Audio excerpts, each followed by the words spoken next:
हाय, good evening मेरे सभी diploma holder student और बीई होल्डर स्टूडेंट्स जो पढ़ाई कर रहे हैं, जो जॉब में लगे, सभी को मेरी तरफ से नमस्कार।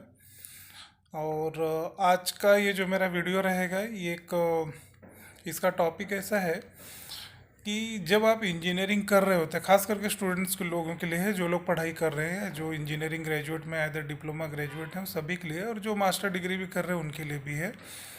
तो ये एक प्रकार का सजेस्टेड वीडियो है। तो इसमें मेरे को ये बताना है आप लोगों से कि जब आप इंजीनियरिंग कर रहे होते हैं तो ये खास करके ग्रेजुएट और जो मास्टर ग्रेजुएट है उनके लिए अप्लीकेबल होगा। डिप्लोमा में जो पढ़ाई कर रहे हैं उनके लिए सजेशन है कि वो जब बीई कर ले या मास्टर डिग्री कर लेंगे तो उनके लिए अप्लीकेबल हो जाएगा।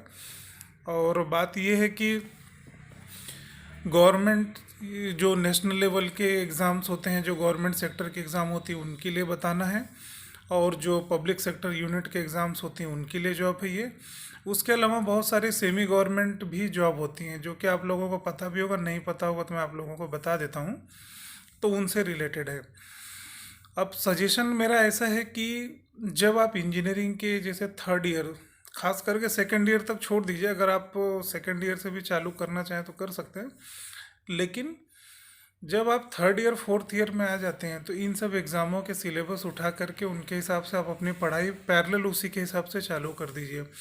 अब जैसे मैं बोलूँगा कि यूपीएससी की जो इंजीनियरिंग सर्विसेज की एग्ज़ाम होती हैं, ये यूपीएससी एग्ज़ाम है, तो कहने का मतलब आपको बहुत हार्ड वर्क लगेगा, स्मार्ट वर्क भी लगेगा, और काफ़ी लेबोरियस सिलेबस होती है, और आपको काफ़ी हद तक उसको डीपली पढ़ना पड़ता है, क्योंकि एग्ज़ाम टफ बोल के तो नहीं है, लेकिन कंपटीशन इतना ज़्यादा है कि अपने आप इसका टफनेस रिजल्ट दिख जाता है आप लोगों को।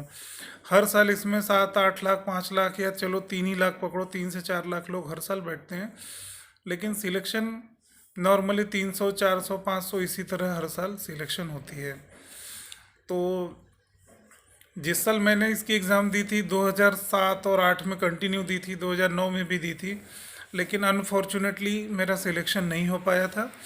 और एक बार तो मैं, मतलब ये जो प्री होता है निकल ही गया था, मेन भी लगभग हो ही गया था, लेकिन मेन में थोड़े बहुत मार्क्स के चलते मेरा कट ऑफ में रह गया बाहर। तो तीसरे साल के बाद मैंने छोड़ दिया। हाँ, लेकिन मैं ये है कि मैं जॉब चालू रखा था, मैंने जॉब में गैप नहीं लिया था।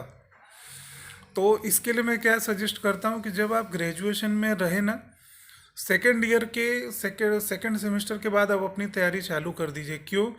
क्योंकि यूपीएससी इंडियन इंजीनियरिंग सर्विसेज इधर जो पब्लिक सेक्टर यूनिट की एग्ज़ाम होती है, जैसे भेल की एग्ज़ाम होती है, डीआरडीओ की एग्ज़ाम होती है, इसरो की एग्ज़ाम होती है, आईईएल की एग्ज़ाम होती है, बीएचईएन की एग्ज़ाम होती है, उसके बाद एचएल की एग्ज़ाम है, मतलब इतने सारे पब्लिक सेक्टर यूनिट है, ओएनजीसी भी उसमें से एक है, तो फिर बीएआरसी भी है। तो ये सब जो नेशनल लेवल के एग्ज़ाम होते हैं ना, इनके जो सिलेबस होते हैं मोस्टली आपके सेकेंड ईयर के कुछ पोर्शंस रहेंगे, थर्ड ईयर के बहुत ज़्यादा रहते हैं, फोर्थ ईयर के भी कुछ रहते हैं। तो कहने का मतलब क्या हो गया कि आपको सेकेंड ईयर, थर्ड ईयर और फोर्थ ईयर के सिलेबस को काफ़ी अच्छे से पढ़ना चाहिए। तो जिन लोगों के अंदर एगर है उन सब सर्विसेज में जाने के लिए, गवर्नमेंट इंजीनियरिंग सर्विसेज हो गई, यूपीएससी इंजीनियरिंग, इधर पब्लिक सेक्टर यूनिट में जाना है, तो इन सभी के लिए आपको सेकेंड ईयर से ही लगना चालू करना होगा, क्योंकि आप उस समय पढ़ रहे होते हैं। तो जब पढ़ रहे होते हैं ना, तो उससे रिलेटेड जो सिलेबस है आप उनके साथ में अपनी पैरेलल पढ़ाई कीजिए, तो आपको काफ़ी हद तक हेल्प मिलेगा। मेरा प्रॉब्लम क्या था कि मैं जनरल कैटेगरी में एग्ज़ाम देता था, ओपन कैटेगरी में था, तो वहाँ पे कंपटीशन टफ हो जाती थी मेरे लिए। अच्छे मार्क्स होने के बावजूद भी मेरा कट ऑफ में नहीं आ पाता था, तो वो एक लेकुनाज वहाँ पे मेरा हो जाता था। ठीक है, तो उन सभी के लिए मुझे सजेस्ट करूँगा कि आप लोगों को बहुत हार्ड वर्क करके उसमें पढ़ना पड़ेगा। ठीक है, तो ये हो गई एक बात। दूसरी बात क्या है कि जब आपका ईयर चालू रहेगा, second year, third year, fourth year, तो उसी पैरेलल में आप उन सारे एग्ज़ामों की तैयारी करते रहिए, और जब आप फोर्थ ईयर में आ जाएंगे ना, तो आप अपने आप एग्ज़ाम के लिए एलिजिबल हो जाएंगे। सेकेंड ईयर में एग्ज़ाम नहीं दे पाएंगे आप, सिर्फ आप पेपर, जो क्वेश्चन पेपर होते हैं उनकी स्टडी कीजिए, उसके हिसाब से तैयारी कीजिए। थर्ड ईयर के सेकंड सेमेस्टर में शायद एज जो रहती है ना, मिनिमम एज का क्राइटेरिया, वहाँ पे शायद मोस्टली थर्ड ईयर के सेकंड सेमेस्टर में मोस्टली स्टूडेंट का एज क्राइटेरिया जो मिनिमम वाला है वहाँ पे शायद सेट हो जाता है, तो वो आप एग्ज़ाम दे पाओगे थर्ड ईयर के सेकंड सेमेस्टर में।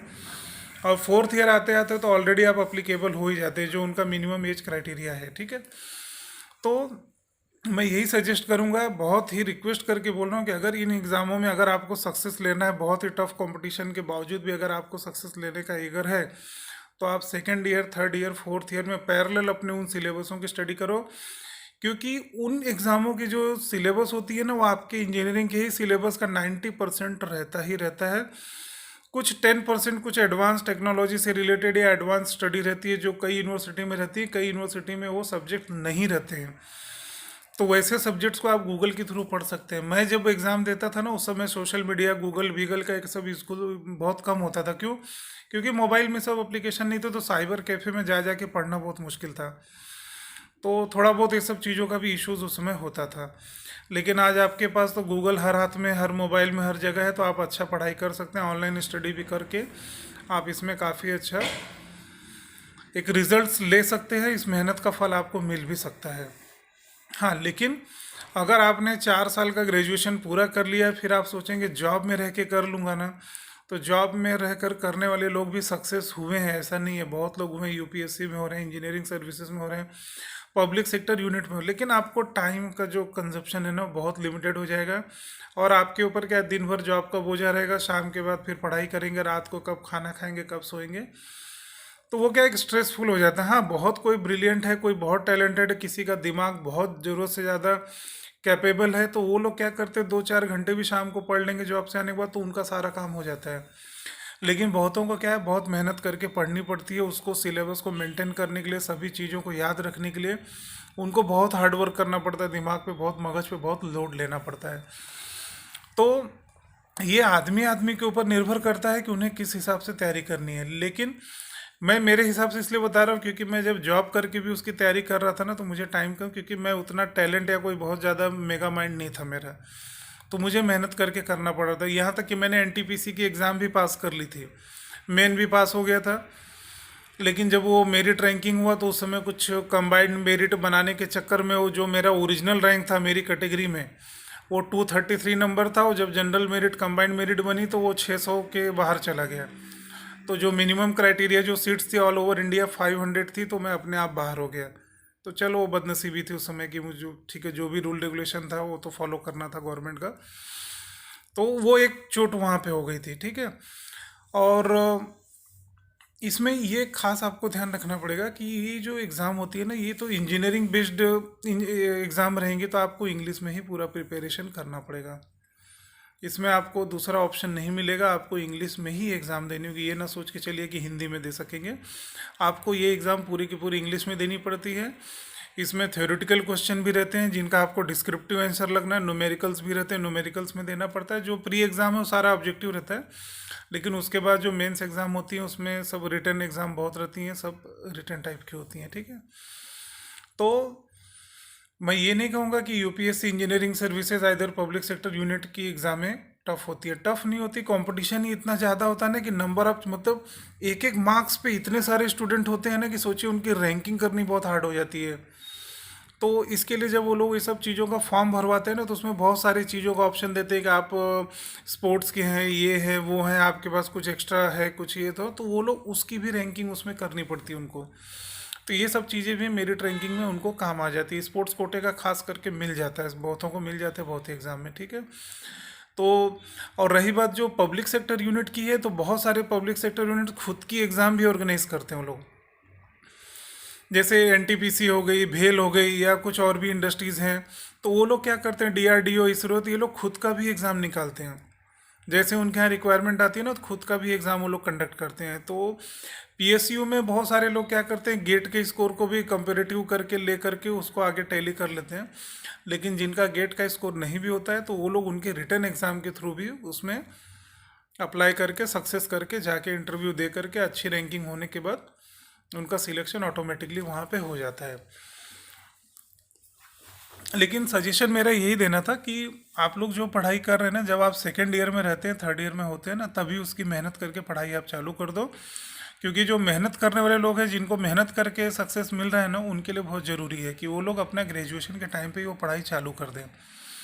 बाकी जो ब्रिलियंट है, मेगा माइंड है, वो जैसे चाहे वैसे करे, उनको शायद सक्सेस मिल भी जाए। तो आज का जो मेरा खास एडिशन था, इसीलिए था कि ये चीज़ आपको मुझे रूबरू कराना था। और यही बताना था कि आप उसको पढ़िए। और हाँ, एक चीज़ और बताना था मुझे कि जैसे यूपीएससी इंडियन इंजीनियरिंग सर्विसेज की जो सिलेबस है काफ़ी वास्ट है, ठीक है। तो उसके लिए जब आप लोग पढ़ाई करोगे ना, तो मोस्टली नेशनल ऑथर के ही बुक उठा के पढ़ना। आपके अपने यूनिवर्सिटी के बुक के ऊपर डिपेंडेंट मत रहना, क्योंकि यूनिवर्सिटी की बुक क्या है ना, आपकी यूनिवर्सिटी के सिलेबस के अकॉर्डिंगली हुई एक लिमिटेड डिस्क्रिप्टिव पार्ट ही आपको मिलेगा। लेकिन जो इंडियन इंजीनियरिंग सर्विसेज हैं, जो पीएसयू के एग्ज़ाम वगैरह होते हैं, नेशनल लेवल पे होते हैं, तो ये लोग जो क्या क्वेश्चन पेपर जो बनाते हैं ना, ये लोग मोस्टली नेशनल ऑथर जो रहते हैं ना, पॉपुलर नेशनल ऑथर, उनकी बुकों से वो क्वेश्चन वो प्रिपेयर करते हैं। तो ऐसे में जैसे कि नेशनल ऑथर में जैसे कि नेशनलाइज जो हाईली कॉलेज, जैसे मैकेनिकल इंजीनियरिंग के बाद, जैसे मैं मैकेनिकल के सब्जेक्ट के बारे में जानकारी है, तो जैसे अभी थर्मल का मैं एग्जांपल दूं, तो जैसे राजपूत की बुक है नेशनल ऑथर थर्मल में। फिर रेफ्रिजरेशन एयर कंडीशनिंग के लिए पीके नाग की बुक रेफर की जाती है। तो इन सब जो नेशनल ऑथर में जो काफ़ी ब्रांडेड बुक है ना, उनको ही यूज़ करिए। और जैसे थियरी ऑफ मशीन हो गया, मैकेनिज्म हो गया, तो इसके लिए आर एस खुरमी की बुक भी बहुत अच्छी है, और बलानी की बुक भी बहुत अच्छी मानी जाती है। तो पीएल बलानी की भी बुक आप यूज़ कर सकते हैं, ठीक है। और ये स्ट्रेंथ ऑफ मटेरियल है, या कौन सा है, थियरी ऑफ स्ट्रक्चर, इधर स्ट्रेंथ ऑफ मटेरियल वगैरह के जो रिलेटेड हैं, उसके लिए राममरुथम की बुक बहुत अच्छी रहती है, तो आप उनकी बुक का यूज़ इस्तेमाल कर सकते हैं।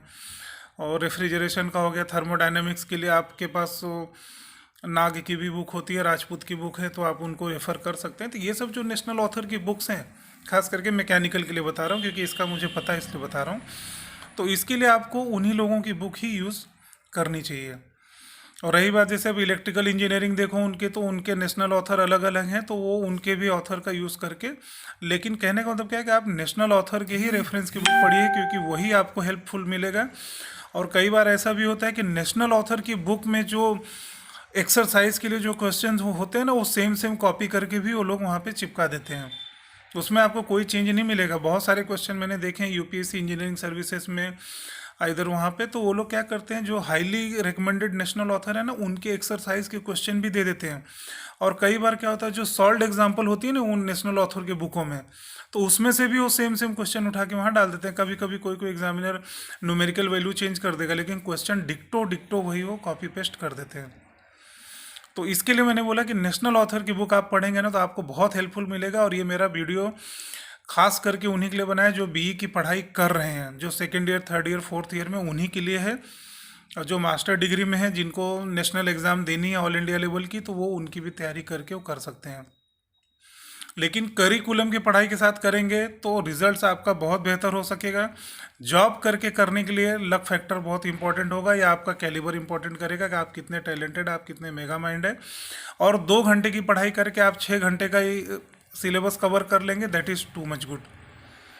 तो उनका जैसा टैलेंट रहेगा वो कर सकेंगे। लेकिन जिनका लेबोरियस वर्क है, जिन्हें हार्ड वर्क ज़्यादा करना पड़ता है, उनके लिए तो मैं यही सजेस्ट करूंगा कि आप सेकंड ईयर से उसकी तैयारी में लग जाइए। अगर आपको नेशनल एग्ज़ाम के थ्रू अगर पब्लिक सेक्टर यूनिट में जाना है, इंडियन इंजीनियरिंग सर्विसेज में जाना है, तो आपके लिए वही एप्लीकेबल होगा, ठीक है। तो ये वीडियो लंबा हो जाएगा, तो जो ये मेन बात थी वो मैंने बता दी, इसमें और कुछ बचा नहीं बताने के लिए। बावजूद अगर आपको कुछ क्वेश्चन है, सवाल है, तो प्लीज़ आप मुझे मैसेज कीजिए, कॉल कीजिए, मैं आपको ज़रूर गाइड करूँगा, हेल्प करूँगा, क्योंकि इन सब एग्ज़ामों से मैं गुजरा हूँ। और कुछ एक आधा 2 एग्ज़ाम में मैं सक्सेस भी हो गया था, लेकिन जो आपको इश्यूज़ बताया था जनरल मेरिट की, कंबाइंड मेरिट की वजह से मेरा कैटेगरी का मेरिट हट करके जनरल मेरिट में मेरा बहुत नीचे हो गया था, तो कट ऑफ मार्क्स से बाहर होने के बाद मुझे वो प्रॉब्लम हुई थी, ठीक है। तो जाने दीजिए आप। तो जो आपको मैंने सजेशन दिए हैं, आप इनकी तैयारी कीजिए, उसके हिसाब से आप प्रिपेयर कीजिए। You will 100% get, definitely success मिलेगा ही मिलेगा। जो लोग अच्छे से मन से पढ़ाई करेंगे, श्रद्धा सबूरी से पढ़ेंगे, उन्हें ज़रूर सक्सेस मिलना ही मिलना है, ठीक है। मेहनत का फल मीठा होता है, भले आज मिले, कल मिले, परसों मिले, लेकिन मिलेगा ज़रूर, ठीक है। उतनी आस्था, उतना ईश्वर में, अपने भगवान में विश्वास रखिए, मिलना ही मिलना है, ठीक है। चलिए, जय हिंद। और सभी को मेरा नमस्कार, सभी को मेरा गुड नाइट, सभी मेरे स्टूडेंट्स को गुड नाइट, जो जॉब में है, जो जॉब करने वाले हैं, सभी को मेरी तरफ से नमस्कार और गुड नाइट।